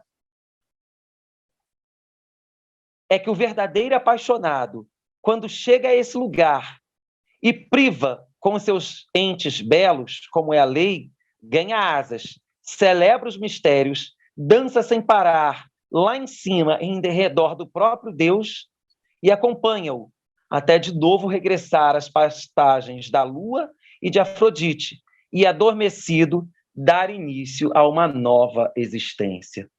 Em resumo, o que ele fala aqui? Que a pessoa desencarna, passa um tempo de prazer, claro que a gente está falando prazer sexual, de maneira geral, prazeres, né? No meio dos deuses, dança, sem parar, acompanha os deuses e tal. E, em determinado momento, ele adormece e volta a uma nova existência. Isso é Plutarco, tá, gente? O nome da obra romana é Diálogo sobre o Amor. E Virgílio, grande amigo de Augusto, né? Ele cita em forma de poesia nas Eneida de Virgílio, né? Do intrépido murmura o campo todo. Ínsio, atalhado, a causa indaga Enéas. Que rio é este? Que gente em cópia tanta lhe enche as ribas? Aos corpos destinados, disse o patriarca, almas são que o eterno ouvido. O que ele quer dizer com isso daqui? Ah, tá, e continua. Pois é crível, meu pai, que as almas sublimes, aos tardios corpos ressurgindo, voltem? Ó, desejo de vida insano e triste, não fiques mais suspenso, eu vou por ordem. Cada coisa expende-te, escuta, filho, desde o princípio intrínseco, alma e espírito. Aí ele vai falando aqui em forma de poesia, mas o que nos interessa é isso, né? É assim, pois é crível, meu pai, que almas sublimes, aos tardios corpos ressurgindo, voltem. Então você tem aí Plutarco e você tem Virgílio, da época de Augusto, né? Época que esses personagens de há 2.000 anos estavam encarnados, eles falam em reencarnação. Então eu particularmente acho que Públio Lentulus, quando ele sonha que ele foi o bisavô, a gente não está puxando simplesmente a sardinha para a brasa espírita, né? Para as lides espíritas. Não, isso fazia fazia parte das concepções romanas. Lembra que eu falei lá atrás que o romano ele entra em contato com a cultura de diferentes povos e ele vai ficar muito aberto a essas diferentes culturas, né? E ele vai agregar isso à sua própria cultura ou não. Então, é fato que a reencarnação, de alguma maneira, ela faz parte das concepções imperiais. Claro, muita gente acreditava e outros não. Tinha gente que acreditava em vida após morte, dentro das concepções da época, não é a concepção espírita que nós temos, ou não. Existiam os ateus que não acreditavam em nada, que a gente morria e acabava tudo, né? É semelhante à atualidade. E aqui nos meus estudos, eu cito várias, tem várias outras passagens aqui, eu vou ler mais uma para vocês sobre reencarnação. Isso é de Cícero, tá? Almas dos que, abandonados aos prazeres voluptuosos e corporais, foram na vida servos de suas paixões, o que eu falei aí, né? A questão de você ter limite às suas paixões, e obedientes ao impulso de sua voluptuosidade libidinosa, violaram as leis divinas e humanas, vagam errantes, uma vez quebrada a prisão dos seus corpos ao redor da terra, e só depois da agitação de muitos séculos tornam a entrar nesses lugares. Ou seja, Cícero achava que quando um romano, de uma maneira, errava, claro que não é o erro cristão, é o erro que eu falei há pouco, né? De você ser escravo dos prazeres, você não pôr limites aos seus prazeres. Tudo que era demais para os romanos, eles criticavam, não era assim. Então, se um romano cedia a esses prazeres em excesso, ele vagava errante no plano espiritual e, passado alguns séculos, ele voltava à carne. Percebe que é uma concepção muito diferente, quer dizer, muito, assaz diferente da concepção espírita, tá? Com certeza ele não tem essa questão, a lei de causa e efeito presente ali. Toda essa questão da evolução espiritual, das leis divinas, né? Claro que eles estão muito à parte do cristianismo e das leis morais cristãs. Pois não? Queria fazer uma pergunta. Sim. Eu queria saber de você, dentro da sua experiência, como era a questão mediúnica, a comunicabilidade dos espíritos na época de Roma, que eu fui até aqui no meu computador, lembrando-me de uma comunicação de Júlio César, na Revista Espírita de 1859, Sim. que ele se comunicou na Sociedade Parisiense, né, de Espiritismo, e aqui eu estou lendo o final da comunicação, que eu até botei no computador, que ele disse o seguinte: devi por várias existências miseráveis e obscuras expiar minhas faltas, e vivi pela última vez na Terra sob o nome de Luís IX, ou seja, uma das reencarnações de Júlio César. Sim. Então, diante disso, eu te perguntaria como era essa questão, se existia essa prática no Império Romano da comunicabilidade dos espíritos, da mediunidade. Então, sim, né? Eu já falei que eram os adivinhos, né? Isso está presente em há 2000 anos, em 50 anos depois, Ave Cristo eu não lembro mesmo, mas eles se voltavam para determinados médiuns que cobravam por esse serviço e para evocar os mortos, principalmente assim saber o futuro, ou o passado, ou ganhar favores dos mortos, né? Eu até li a parte do Juvenal, que Juvenal cita uma mulher do povo recorrendo a um adivinho. Claro, não eram chamados de médiuns, eles eram adivinhos. Sim, eles acreditavam muito nisso. E, claro, eu também coloquei isso em outras questões, essa comunicabilidade com o plano espiritual, falando em termos espíritas, né? Acontecia principalmente através dos sonhos. As divindades, as almas dos mortos, eles falavam muito através dos sonhos. Os sonhos para os romanos tinham um caráter todo especial. Aliás, eles eram muito, como se chama na atualidade, pessoa que supersticiosos, tá? Por exemplo, se os sacerdotes romanos estivessem fazendo uma libação, um sacrifício em honra aos deuses, todo um processo ritualístico, e se voassem pássaros de determinada maneira por cima deles, aí eu não vou saber precisar como, por quê, né? Mas, assim, dependendo da maneira como esses pássaros voavam, a superstição chegava a tal ponto que significava para eles que os deuses não estavam agradando ou estavam se agradando do que eles faziam. Então, é revestido de muita superstição, entendeu? muita superstição, muita crendice, e assim, não era como atualmente, você vai e se concentra, não era. Era uma série de rituais, sacrifícios de animais, e etc, etc, etc, entendeu? Agora, visões, você tem videntes, né? Ou vozes que falam, isso é comum em qualquer época da humanidade, né? Não foge à Roma Antiga. Pois não. O voo dos pássaros era, por exemplo, da coruja, como está, por exemplo, sempre The Shriek of the Owl, que o Shakespeare coloca sempre, pronunciando alguma coisa negativa, na verdade é uma mudança na estrutura narrativa, mas sempre anunciada por trovões, tempestades ou a coruja piando. Sim, porque eu realmente existiam sim animais e situações que os romanos eles tinham superstições. Salvo engano, realmente eles viam a coruja como um mau augúrio, tá? Salvo engano, realmente era isso. Mas o voo de pássaros são pássaros comuns, tá? Uns pássaros até branquinhos e tal. Eu já tive a oportunidade de ver encenações em filmes que os sacerdotes romanos, né, na Roma Antiga, estavam fazendo um determinado sacrifício e voou um conjunto de pássaros por cima deles, e eles olharam para o céu e, de alguma maneira, agradou. Aqueles pássaros agradaram a ele. Eles ficaram felizes, que significava que os deuses estavam contentes com o que eles tinham feito. Quer dizer, os deuses tinham recebido esse presente, que é uma coisa meio que a gente vê na atualidade, quando as pessoas botam um barquinho para Iemanjá, não tem uma coisa dessa, se vira, ela aceitou, não aceitou, né? É algo assim. Na verdade, é uma superstição que nós, na atualidade, não vencemos totalmente. Eu procuro não ser supersticioso, né? Por mais que algumas situações sejam estranhas e tal. Mas eles eram extremamente supersticiosos, e, sim, salvo engano, Nádia, a coruja era mal vista por eles. Tinham animais que traziam uma sorte, situações que traziam uma sorte. Eles eram extremamente supersticiosos. Rubim, que tem uma pergunta.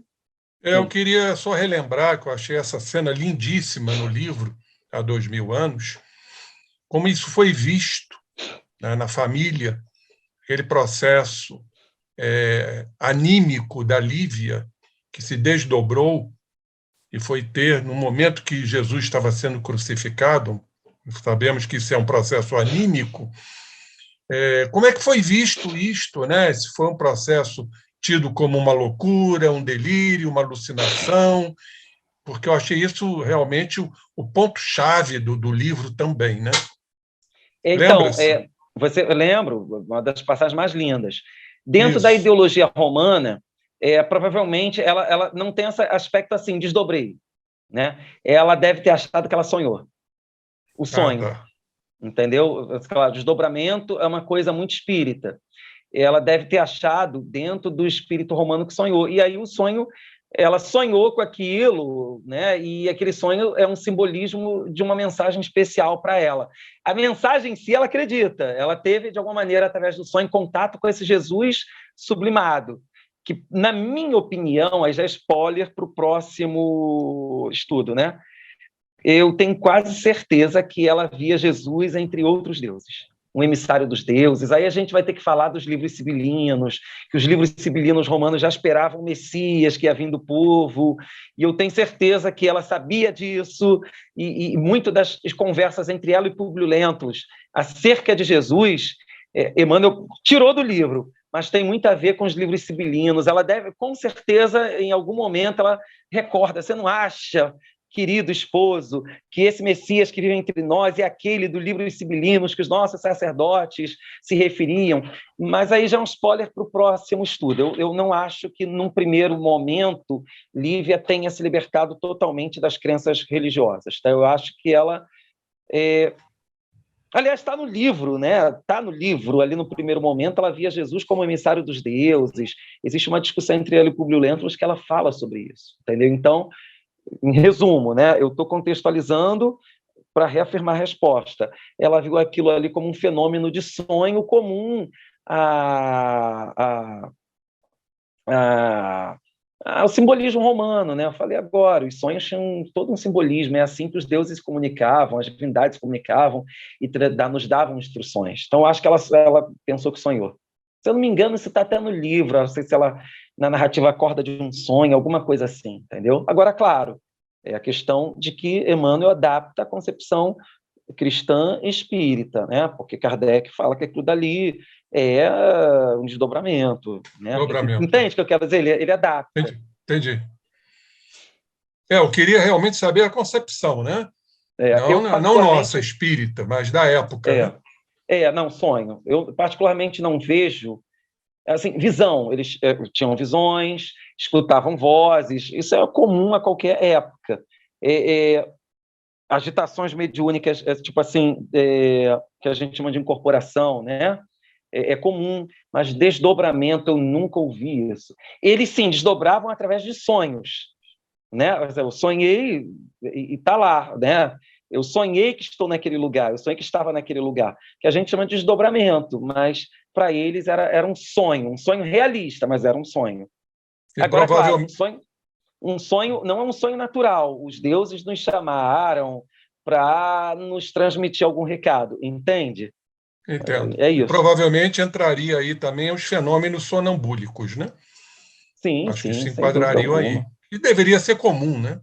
Sim. Mas eles se voltavam para os mortos, para as divindades, através desses adivinhos. Eram muito comuns em Roma, consulta de adivinhos, né? Isso está no livro, como eu falei, há 2.000 anos, 50 anos depois, e era comum. Por isso que eu fiz questão de ler Juvenal, que é da época romana, que ele narra apenas um caso desse tipo, né? E existia também muita feitiçaria, tá, gente? Assim, eles importaram do Egito uma feitiçaria para destruir, matar determinada pessoa que você quisesse mal, que é pesada, uma coisa bem pesada mesmo, uma coisa que assusta até hoje, tá? É algo que assusta, entendeu? Assusta. Claro, dentro de uma série de ritualística romana, mas era uma feitiçaria, né? Que é algo que o espiritismo explica, né, gente? Tá aí também, não é nosso objetivo explicar, que as pessoas já devem saber, porque já são estudiosas de espiritismo, né? É isso. Kaique, e toma spoiler para o próximo estudo, né? Pois é, que a gente termina falando da Lívia, né? Eu acho que a gente vai falar muito ali, em Há 2.000 anos, da Lívia. Eu, particularmente, acho que a Lívia ela só se torna uma cristã mais pura no final da vida dela. Eu não acredito que ela... naquele primeiro momento ali, até o momento que Jesus desencarna, o cristianismo é fundado, como uma romana da elite, instruída na Grécia Antiga, né, dos autores gregos, ela, com certeza ela não ficava fechada naquele quadradinho, sabe, de pensamento. Eu acho que ela era uma pessoa muito mais aberta e que, de alguma maneira, ela acreditava nas divindades, enfim, né, eu acho que ela consegue conciliar isso na cabeça dela. Isso é citado no livro. No primeiro momento, ela fala para o Públio Lentulus que Jesus era um emissário dos deuses.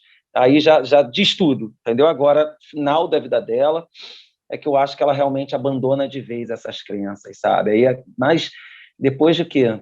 20 anos de prática cristã, né, gente?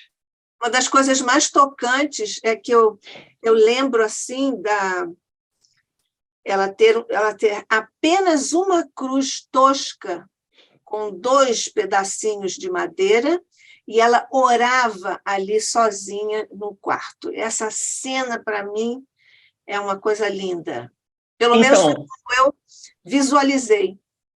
Os romanos, eles acreditavam em talismãs, né? Você acaba, sem querer ou por querer, de ilustrar uma coisa que eu acho que Emmanuel adaptou e que é revestida de um valor romano. Os romanos acreditavam em talismãs que traziam sorte.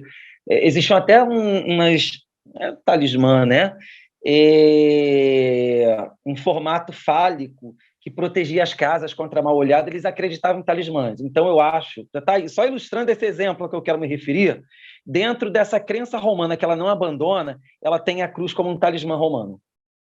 E aí, claro, Emmanuel adapta e bota aquilo dentro de um sentido cristão que faça sentido para nós, entendeu? Tá aí você acabou de me fornecer, eu lembro dessa passagem do livro. Eu acho que aquilo dali, ela não está vendo a cruz como nós estamos vendo, acho que ela está vendo aquilo dali como um talismã que vai proteger ela contra o mal, contra as coisas, que era muito comum na Roma Antiga. Mas, de qualquer maneira, para ela ter assumido a cruz com essa, entre aspas, missão, não é isso? Sim. Ela já era uma influência também cristã. Mas os romanos, mesmo na época pré-cristã, eles não deixavam de acreditar na prática da caridade, mas aí Mas eles assim, usavam a cruz como símbolo? Não, porque a cruz era um símbolo de desgraça, né? Uma punição romana humilhante. Mas eu acho que a Lívia toma aquela cruz para ela como dentro de um conceito de talismã romano, para protegê-la contra o mal, etc. Você agora falou na cruz como, digamos assim, o instrumento, a ferramenta para a crucificação? Sim, porque a cruz ela era um símbolo de uma desgraça dentro da sociedade romana. Os romanos viam a cruz apenas como um instrumento de tortura e morte. Então, né? por isso... Aquilo não tinha sentido religioso nenhum para os romanos do Império. Mas quem começa a adorar a cruz são os cristãos. E mesmo assim, não é nem de pronto, porque os primeiros símbolos cristãos, pelo menos pelo que a gente tem das catacumbas, Nádia, é a imagem do bom pastor e a imagem do peixe. No primeiro momento, a cruz, ela parece que ela é meio que deixada de lado. O peixe de São Pedro é muito mais pintado do que a cruz, mas fala. Por isso, inclusive, só para reforçar, é por isso que eu acho que ela vê aquela cruz, que era do Simeão, que é um patriarca samaritano que a protegeu. Eu tenho certeza que naquele momento ali, ela vê aquilo como dentro daquela concepção de algo que está protegendo ela das coisas, entendeu? Mas aí ela já teria dado uma guinada na percepção, porque se era um instrumento de tortura e passou a ser um talismã para ela já tinha ultrapassado essa área, digamos, cinzenta de transição ideológica. Sim, concordo. Porém, me parece que nesse primeiro momento, nas primeiras décadas do cristianismo, a cruz não é um símbolo dos cristãos, de maneira geral. O peixe e o bom pastor falam muito mais alto. Então, na verdade, isso só reforça o que eu acho. Na verdade, eu não estou concluindo, eu estou apenas chamando a atenção para essa ideia que passa pela minha cabeça de que se ela, ao contrário do que se parece, que os cristãos desse primeiro momento, a gente está no ano 40, 50 da era cristã, havia apenas 20 anos que Jesus tinha partido, né? Então, eu tenho certeza que, sim, né, ela está vendo aqui um símbolo cristão, né, um símbolo da adoração ao cristianismo, né? Mas eu acho que ela pega para ela aquela questão das imagens, sabe, que eu falei para vocês que os romanos tinham talismãs que podia ter poderes mágicos que os protegessem. Então, está entendendo, Nádia? Eu acho que é a questão da antropofagia. Ela não se liberta totalmente das crenças dela. Né? Não, então, peraí, essa cruz aqui é o símbolo do cristianismo, claro, sem dúvida. Mas eu acredito, dentro das minhas concepções romanas, que aquilo, de alguma maneira, vai me proteger. Que é uma coisa, na verdade, que muitos cristãos reproduzem até hoje, que o espírita, felizmente, já deve ter se libertado disso, né? De qualquer maneira, é uma transmutação, né? Exatamente. Nós estamos encerrando. Vamos lá. Exato. Mas isso tudo a gente fala depois na próximo estudo. Mas deixa eu cristianismo é próximo estudo. Bem rapidamente. O negócio é a gente botar fogo na lenha, né? Eu queria te fazer uma pergunta, se traz alguma correlação com a Grécia Antiga, porque simbologia da cruz eu gosto muito, acho interessante. Uma analogia de que cruz vem do grego, quer dizer estavrá. Estavrá, se a gente for transpor para a língua inglesa, vai dar stand-up. Significa manter-se de pé. Tem até uma ópera sobre isso, né, que Maria ao lado da cruz, se não me engano, o compositor era Pergolesi, agora eu não me lembro. Mas tem essa correlação que eu achei muito interessante, que vem de estavrá, do grego, stand-up, do inglês, quer dizer, diante das suas dores, diante dos seus sofrimentos, permaneça em pé, de pé. Lute. Sim. Eu acho isso muito interessante. Não sei se isso se encaixa, né, nesse modelo aí que você falou, porque se vem lá da Grécia Antiga, pode ser que haja uma correlação simbólica. Porque a cruz, para os romanos, é uma maneira de humilhar qualquer pessoa que afrontasse a política romana, né? Jesus não foi crucificado porque ele afrontou os costumes do tempo.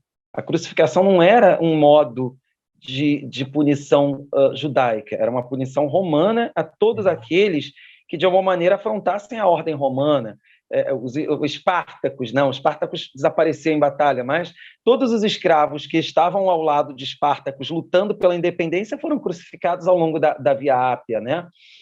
Então, assim, para a questão romana, a cruz era uma suprema humilhação. Você ficava ali sendo humilhado até morrer, e depois morrer, apodrecer ali. Você não era tirado da cruz. Por isso que tem até historiadores que acham que Jesus não foi retirado da cruz e tal. É outra história. É outra história. Mas os cristãos é que depois vão tomar a crucificação como um sacrifício pela humanidade, né? Então, aí acaba assumindo uma concepção, com o tempo, de uma vitória sobre a vida material, entende? Aí talvez tenha a ver com o que você fala, mas, assim, dentro de dados arqueológicos, num primeiro momento, a cruz não é um símbolo largamente empregado pelos cristãos. Talvez porque eles viviam num mundo em que a cruz era um símbolo de humilhação, entende?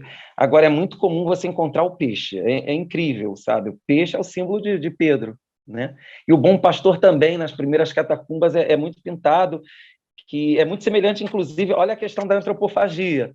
Esse primeiro bom pastor, né, o bom pastor, ele não é pintado com barbas longas e cabelo comprido, aquela idealização que a gente tem de Jesus.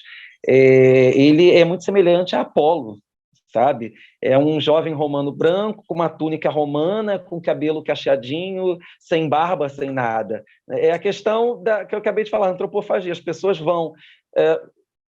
não vão se libertar totalmente, plenamente das suas crenças. Elas vão misturar as suas crenças com as crenças novas e fazer uma coisa nova, né?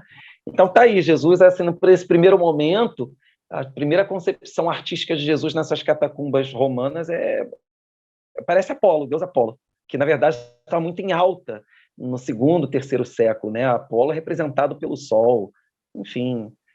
Só reforço o que eu falei sobre Lívia, né? Eu tenho certeza que ela via aquela cruz não como um símbolo católico, né? Que talvez o livro nos induza a crer isso, que é uma adaptação de Emmanuel. Eu tenho certeza que ela via aquela cruz ali como um símbolo comum romano contra o mal, entendeu? É um talismã, né? Talismã, exatamente. Os bebês usavam um determinado símbolo, sabe, por baixo da roupa para proteger contra o mal-olhado. Existia um objeto fálico que protegia as casas contra mal-olhado. Era incrível, eles adoravam essas coisas, sabe? Assim, era muito comum na época o uso de talismãs contra todo tipo de coisa, trazer bem, te proteger contra o mal, tudo isso. Na verdade, é o mesmo uso atual, a concepção básica não muda, né? Tem muita gente que acredita nisso, né? Eu, particularmente, não acredito, sei que tem muita gente espírita que ainda acredita, eu respeito, mas eu não acredito. Acredito, sim, que objetos estejam revestidos de energia, isso é fato. É bom. Ambientes estão revestidos de energia, né? Mas não dessa maneira, não, esse objeto é especial, essa pedra é especial, com todo o respeito a quem acredita, eu não acredito. Muito bem. E nós acreditamos em você, viu? Estamos aguardando o quarto momento do estudo, que está abrindo perspectivas, janelas da história e para esse mundo fascinante que a história traz para nós e que você traz com tanto entusiasmo, com tanta realidade, até pela sua confissão de hoje, pela sua vivência pretérita. Obrigado. Pois é. Nós te agradecemos muito, inclusive, por essa confissão. Foi muito bonito. Muito obrigada. O ICEB agradece. Obrigado. Então, nós estamos encerrando mais um encontro feliz, produtivo, profundo e com tanta leveza, tanto conteúdo com tanta leveza, tanta naturalidade, tanta fluidez. Obrigada, Kaique Assunção, que trouxe para nós hoje mais uma digamos, uma vertente ou uma dimensão do tema que é o universo romano nos romances épicos de Emmanuel, e hoje tivemos moralidade, religiosidade, concepções de vida e morte. Obrigada, Kaique Assunção. Até o próximo momento destes nossos estudos sequenciados, abrindo as portas do conhecimento desse universo romano que nós encontramos principalmente nos romances épicos de Emmanuel para o fim dos nossos estudos como espíritas. Obrigada, Kaique. O ICEB está agradecido por mais esta sua apresentação linda. Muito obrigada. Nós vamos agradecer a Jesus a bela situação em que nós estivemos luminosamente colocados, Mestre, pela tua misericórdia que nos abençoou com mais um encontro de estudos profundos sobre as vivências no planeta que diriges, Mestre. Nós te rogamos que abençoes todos os que estudam seriamente, todos os que buscam a verdade através dos vários caminhos nos campos de conhecimento, agora já consensuados ao longo dos tempos na esteira do conhecimento. Nós te agradecemos, Jesus, por este encontro fraterno, por todas as presenças em ambos os planos de existência que estiveram e ainda estão conosco, para que nós pudéssemos, como estamos tendo, nós pudéssemos ter esse encontro de equilíbrio, de estudo, de alegria, de leveza. Abençoa, Jesus, o nosso querido Kaique Assunção, que nos trouxe mais uma linda janela para o conhecimento do universo romano. Graças te damos, Jesus. Abençoa também nossos propósitos no bem, nossas famílias, nossos estudos, e principalmente, Jesus, aqui no ICEB. Distende a tua luz, para que não só no plano do conhecimento, mas também no plano da manutenção da instituição, do ponto de vista prático, nós possamos dar continuidade ao nosso querido Instituto, que é o sonho grande do grande Deolindo Amorim, naturalmente representado também, além dele, por nosso querido Jorge André. Fica conosco, graças te damos hoje e sempre, rogando-te que abençoes nossas mentes e corações com a tua paz e a tua luz, hoje e sempre. Que assim seja, sob a graça de nosso Pai.